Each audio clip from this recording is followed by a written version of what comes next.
ভোগের সাথে ইসলামী আন্দোলনের কোনো সম্পর্ক নাই। ইসলামী আন্দোলনের ঘনিষ্ঠ সম্পর্কটা হলো ত্যাগের সাথে।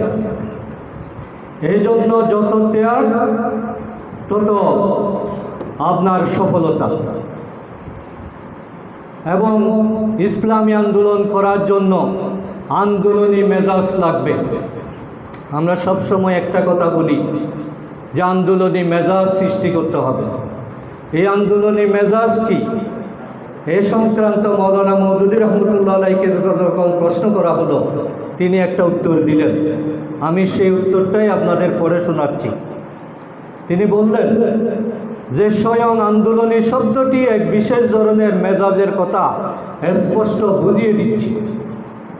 আন্দোলনী মেজাজ বলতে বোঝায়, এক নাম্বার, আপনি যে আন্দোলন নিয়ে মাঠে নেমেছেন সে আন্দোলনের ব্যাপারে আপনি অনড় অটল থাকবেন।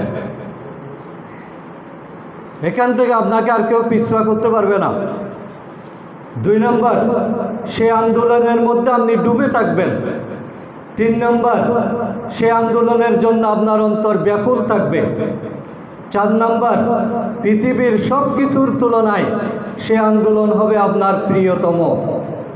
5 নম্বর, আপনার দেহ, মন, শক্তি, সামর্থ্য যা কিছু আল্লাহ তাআলা আপনাকে দান করেছেন সে আন্দোলনের সাথে এগুলো একাকার হয়ে যাবে। সে আন্দোলনের জন্য প্রশান্ত মনে অকাতরে আপনার সব কিছু বিলিয়ে দিতে আপনি সিদ্ধান্ত নিতে পারবেন।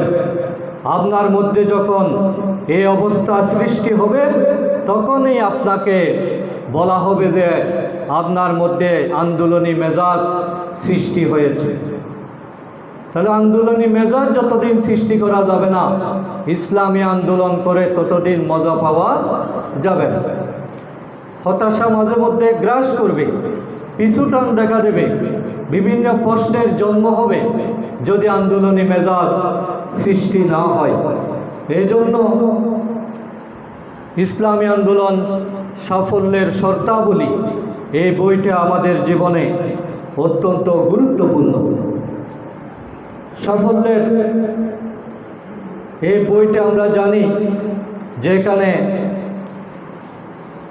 5টা ভাগে বিভক্ত করা হয়েছে। বইটা